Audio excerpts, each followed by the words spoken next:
గాయం తగిలితే గట్టిగా నొక్కి పట్టుకోండి, కానీ తడిగుడ్డ లేకపోతే ఒట్టి ఏది లేకపోయినా సరే చేతులు నొక్కి ఒక 5 నిమిషాలు. కాల్లో ముళ్ళు గుచ్చుకుంటే ఏ రంగా చీము తయారవుతుందో ఆ రంగా పసుపు, సున్నం, కాఫీ పొడి ఇవన్నీ కూడా పడితే నష్టం చేస్తుంది. నమ్మకాలు మూఢనమ్మకాలు కార్యక్రమానికి స్వాగతం. నమస్కారం డాక్టర్ గారు. డాక్టర్ గారు, గాయాల మీద కాఫీ పొడి, సున్నం, పసుపు వంటివి అద్దుతుంటారు. వీటి వల్ల గాయం త్వరగా మానిపోతుందని నమ్ముతారు. అలాంటి లాభం ఏమైనా వీటి వల్ల ఉంటుందంటారా? ఏమీ లేదు, పైగా నష్టం. ఎప్పుడైనా ఏదైనా తెగినా, కింద పడి దెబ్బ తగిలినా, కత్తి తెగినా, రాయి గుచ్చుకున్నా, ఏదైనా అయితే అక్కడ డ్యామేజ్ అవుతుంది, రక్తనాళాలు డ్యామేజ్ అవుతాయి, డ్యామేజ్ రక్తం కారుతుంటాయి. ఎప్పుడైనా జరిగితే అన్నీ ఏం చేయాలంటే తడిగుడ్డ తీసుకుని రక్తం కారేటట్టు గట్టిగా అద్దిమి ఒక 5 నిమిషాలు పట్టుకోవాలి. 5 నిమిషాలు పట్టుకుంటే గట్టిగా పట్టుకోవాలి, ఎక్కడుందో అక్కడ పట్టుకుంటే చాలా చాలా మందిలో రక్తం కారణం అయిపోతుంది. మరీ పెద్ద రక్తనాళాలు తెగితే తప్ప, మామూలు చిన్నపాటి రక్తనాళాలు తెగితే మాత్రం 5 నిమిషాల్లోనే ఇలా గట్టిగా పట్టుకుంటే నొక్కి పట్టుకోవాలి. అది చీకటి తెగిందనుకో అంతే, నీళ్ళు పెట్టి కడగకూడదు, ఇలా పట్టుకోవాలి. ఏదైనా సరే ఎక్కడ రక్తం కారుతుంది సరే దాన్ని చేత్తో, అది మీ తడిగుడ్డతో పట్టుకుంటే, మామూలు గుడ్డదని పట్టుకోవచ్చు, ప్రతి నీళ్ళు దొరకపోవచ్చు, మామూలు గుడ్డతో సరే ఇలా అది పట్టుకోవాలి. తడిగుడ్డతే బెస్ట్. ఎందుకంటే తడి అనేది త్వరగా క్లాట్ అయ్యేట్లు చేస్తుంది, బ్లడ్ని క్లాట్ అయ్యేట్లు చేస్తుంది. మన బ్లీడింగ్ ఏంటంటే మన రక్తనాళాల్లో క్లాటింగ్ మెకానిజం ఉంటుంది. అందుకే మనం ఏ తెగినా సరే అలా మొదట్లో కారుతుంటారు, ఆగిపోతుంది. ఏదైనా సరే మనం ఏం చెప్పినా అయిపోతుంది అనమాట. చిన్న గాయాలు కట్టేది ఒక బ్లేడ్ కట్టేయింది, చిన్నగా ఏదైనా కట్టి ఇలాంటి పట్టుకుంటే అయిపోతుంది, ఏముండదు. మరీ పెద్ద పెద్ద రక్తనాళం తెగితే మాత్రం ఒక్కోసారి కుట్లు వేయాల్సి వస్తుంది, మనం కుట్లేసి చేయాల్సి వస్తుంది. అంతేగాని ఏం కాదు. అంతే ఈ కాఫీ పొడి లాంటివి కానీ, లేదా పసుపు కానీ, సున్నం కానీ ఏమి వేయకూడదు. మన శరీరంలో ఏది కూడా అవుట్ సైడ్ పదార్థం ఏది కూడా శరీరంలో వేయకూడదు.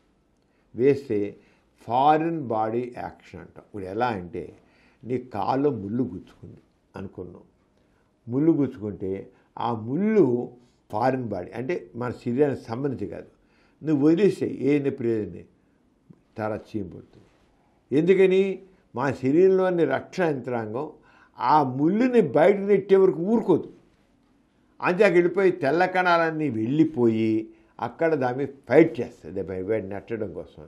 నెట్టడం మాలు వెళ్ళదు కదా, అంచాక చేసే ఆ ఫైటింగ్లో అక్కడ టిష్యూ అంతా డ్యామేజ్ అయిపోతుంది. డ్యామేజ్ అయ్యి చీమిలాగా మారుతుంది. చీమిలా మారి అప్పుడు బయటకు చూసుకుని వచ్చి బయటకు వస్తుంది. అలాగే ఏదైనా ఒక మామూలు సూది అనుకున్నాం, సూది పెడితే విరిగిపోయింది, లోపల ఉంది. ఆ విరిగిపోయి సూదిని మనం తీయాలి బయటికి. తీగిపోతే అది ఇప్పుడు ఎలాగైతే ముళ్ళుకి ఎలా అయితే మెకానిజం జరిగిందో ఆ సూది మామూలుదే, సూది అనుకుంటాం, కానీ అది కూడా ఆ కొండి దానికి ఫారిన్ బాడీ యాక్షన్ లాగా ఫారిన్ బాడీ అంటాం. అంటే శరీరానికి సంబంధం లేదంతా ఫారిన్ బాడీ అంటాం. అది చివరికి లేకపోతే నష్టం చేసి తీసేయాలి. మనకి ఇప్పుడు ఆర్థోపెడిక్స్లో ఇవన్నీ కడ్డీలు వేస్తున్నారు, ఇక్కడ తెగితే వేస్తే రెండింటిలో కలిపి జాయింట్ కడ్డీలే, తర్వాత తీసేస్తారు దాన్ని. అది లేకపోతే కొంతకాలం ఫారిన్ బాడీ యాక్షన్ వచ్చి ఎఫెక్ట్ వచ్చి, అంటే శరీరం సరిపోయిందే యాక్సెప్ట్ చేసేదైనా అది వచ్చి ఎప్పుడు ఎలా పనిచేస్తుంది తీసేయాలి బయటికి. లేదా ఫారిన్ బాడీ లాగా వచ్చి తర్వాత మాకు నష్టం చేస్తుంది. అంచేత ఆరంగానే పసుపు కానీ కుంకుమ కానీ కొంచెం వేగానే నీకు కోసేది మొత్తం అవి బ్లాక్ అయిపోవచ్చు, తెగిపోయిన కట్ అయిపోయిన బ్లాక్ అయిపోయి రక్తం కాడ ఆగిపోవచ్చు, కానీ అదంతా చివరికి చీము పడుతుంది. ఎందుకు పడుతుంది? కాల్లో ముళ్ళు గుచ్చుకుంటే ఏ రంగా చీము తయారవుతుందో ఆ రంగా పసుపు, సున్నం, కాఫీ పొడి ఇవన్నీ కూడా వచ్చి నష్టం చేస్తుంది. అంటే ఎప్పుడు ఎవరు కూడా గాయం తగిలితే గట్టిగా నొక్కి పట్టుకోండి, కానీ తడిగుడ్డ లేకపోతే ఒట్టి ఏది లేకపోయినా సరే చేతులు నొక్కి పట్టుకోండి ఒక 5 నిమిషాలు. ఎక్కడ శరీరంలో ఏ గాయం సరే పట్టుకోండి. ఇంకా కాడుతుంది అనుకోండి, ఇంకా కాడుతుంటే డాక్టర్ దగ్గర చూపించండి. ఈ లోపల కావాలని ఎక్కువ పెద్ద రక్తం దిగితే పైన ఒక గుడ్డతో మరి వైరుతోనో లేదా ఫైందర్తో కట్టడం కాదు, ఇది ఇలా కడితే ఈ పైన కారేది ఆగుతుంది. ఎంతసేపు కట్టాలి? కేవలం 20 నిమిషాల కంటే మించి ఉండకూడదు. ఈరోజు డాక్టర్ గారు 20 నిమిషాలు దాటేకుండా ఇంకా మనం డాక్టర్ దగ్గరికి వెళ్ళలేకపోయామనుకో, మళ్ళీ ఏం చేయాలి? తీసి ఒక 2 నిమిషాలు వదిలిపెట్టేయాలి. పోతే రక్తం 2 నిమిషాలు రక్తం కారిపోయిన పర్వాలేదు, కానీ డాక్టర్ వెళ్ళే ఒక గంట 2 గంటలు పెట్టి టైం దాకా ఊరుకుంటే ఈ కింద భాగానికి రక్తం అందక గ్యాంగ్రీన్ కుళ్ళిపోతుంది. అంటే ప్రతి 20 నిమిషాలు ఒకసారి ఈ పైన కట్టినటువంటి కట్టుని వదిలి 2 నిమిషాల పాటు వదిలి చేయాలి. 2 నిమిషాల పాటు వదిలి చేసి కట్టాలి.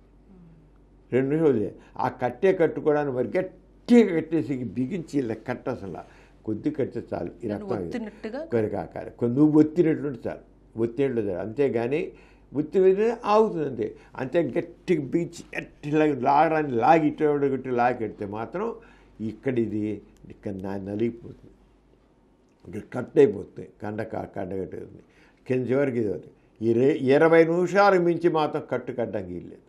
ప్రతి 20 నిమిషాలకి కట్టు ఊడది. అదే కాలు కింద పెద్ద గాయం తెగిపోయింది, తెగిపోయింది కాలు లేదా చేయగలి ఇలా తెగిపోయింది, కత్తి పని తెగిపోయింది.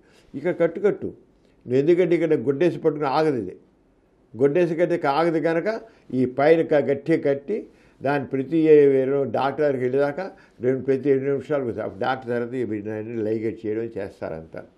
ఎనాస్టమస్ చేయడం అంటే ఎనాస్టమస్ చేస్తారు, లేకపోతే లైగేట్ చేస్తారు. కండిషన్ బట్టి ఆ పరిస్థితి బట్టి డాక్టర్ చేస్తారన్నమాట. అంతేగాని పసుపు వేయడం కానీ సున్నం వేయడం కాయపొడి వేయడం కానీ చేయకూడదు. అని ప్రతి ఒక్కరికి ఏదైనా కట్స్ ఉంటే ఇంజరీస్ ఉంటే ప్రథమ చికిత్స అంటే తెలియాలి. ప్రథమ చికిత్సతో పాటు నెక్స్ట్ ఏం చేయాలో కూడా తెలియాలి. ప్రథమ చికిత్స సరిపోదు, నెక్స్ట్ డాక్టర్ దగ్గరికి వెళ్ళి చూపించాలనేది కూడా జ్ఞానం ఉండాలి. అందుకే కట్టేసి ఆగిపోయింది కానీ ఊరుకుంటే హాహాహా ఓ అనుకుంటే వదిలేసి ఇది కాస్త కుళ్ళిపోతుంది, రక్తప్రసరణ పూర్తిగా పోతుంది. బ్లడ్ సర్కిల్ అయితే చెట్టుకి నీరు ఎండిపోతాయి, నీరు అందపోయి పొలానికి నీరు అందపోయినకో పొలం ఎండిపోతుంది.